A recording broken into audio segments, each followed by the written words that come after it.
Welcome back to NBA Cinema. So, people are talking about LeBron James' comments about how the Lakers team is currently constructed, which we'll look at that and we'll examine that at the end of this video.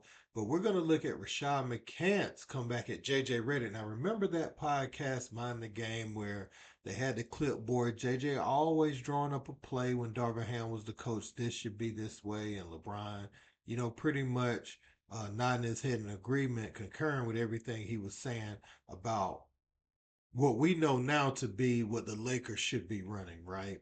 And so JJ gets that job. And looking at them now, they're struggling against good teams. And LeBron, since he kind of, I ain't gonna say kind of, since he vouched for JJ to become the head coach, he can't be as passive aggressive as early as he was with Darvin Ham. So people are talking about this, and Rashad McCants responded by drawing up his own play on the clipboard as well. Let's check it out. That the margin of error is small in this room for a few years now. Yep. Are there ways they can get bigger internally? Bigger or better? I guess, can you give yourself more margin? Are there things that you can do some nights to make it easier? No, that's how our team is constructed. We don't have room for much error. How can you guys navigate the sort of mental demands of having to play close to perfect basketball? We don't have a choice. I mean, that's the way our team is constructed, and we have to play close to perfect basketball. We know the game is never perfect. It's never going to be a 48-minute perfect basketball game, but we can't combat it multiple possessions in a row, or if we turn the ball over, we have to do a better job with that.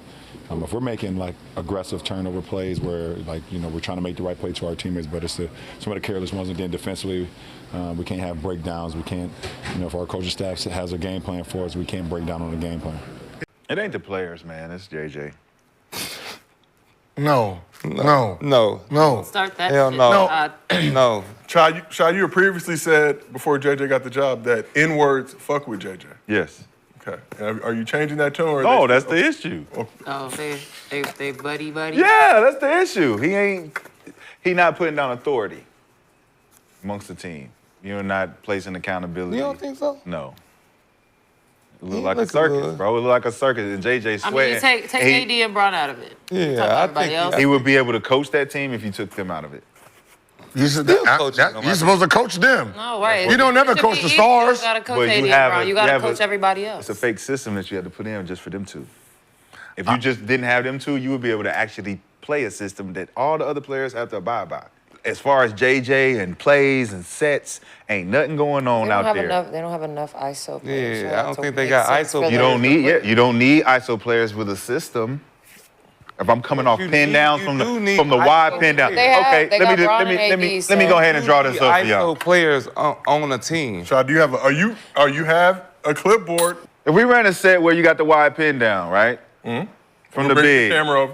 Big got the pinch post, wide pin down, coming down left side of the floor, the point guard. Corner field. Right? Big comes down, runs to the under the rim. Go down here, set this motherfucking pin down. Come off. You know that's a shot right there. But that's good For for who? Alabama. For the guard. But you can't run that every time. Who's man. passing it? But you can't That's because what we I'm used to saying. run You gotta floppy. have a free We used to flowing run offense. floppy, right? Remember what floppy was? That's It was like one of our secondary that's like a quick offenses. hitter. Yeah. It was a secondary offense. So you come down, you got a quick hitter, right? You don't got that. He curls. Curls, Pop pinch. right? Curl all the way in. Now, this big that set this screen, come in here. Set this pick and roll. Come off this shit. You rise, you roll. Now, pass it back up here. Guess what we got on the weak side? Throw it up here, he rise. We come off this shit, you boom, you duck in. You see all this gibberish though? It's not gibberish, Shad. It's not gibberish, but the coaches don't want to go through this because the players can't identify what the fuck it is. Like, what did you just draw up? We just draw the weak side But pin you down. think LeBron and them ain't seen that? Of course, LeBron and them Yeah, have, but everybody else. that's why LeBron gets frustrated because these are simple actions that they don't comprehend.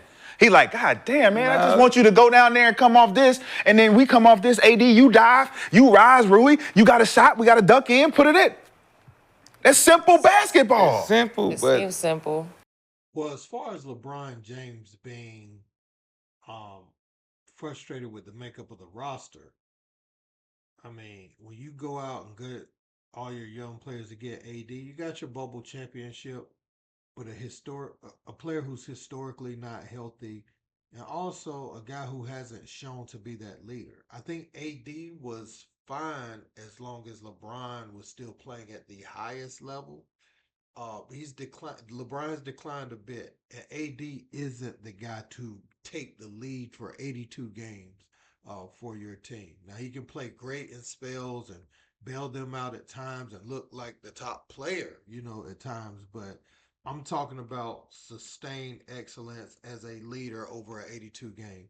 When has AD ever shown you that? Whether it be his health, whether it be even inconsistencies. You can go back and look at AD when he was in New Orleans prior to coming over. And I ain't talking about when he started sitting out games.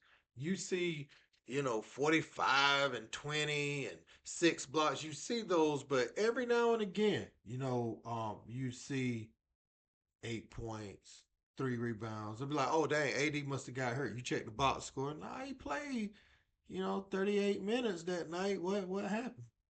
And he has these lapses where he plays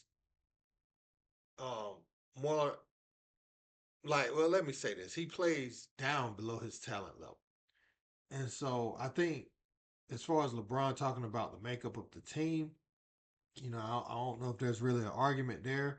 What I will say is JJ Redick had all these answers and he made it sound so simple.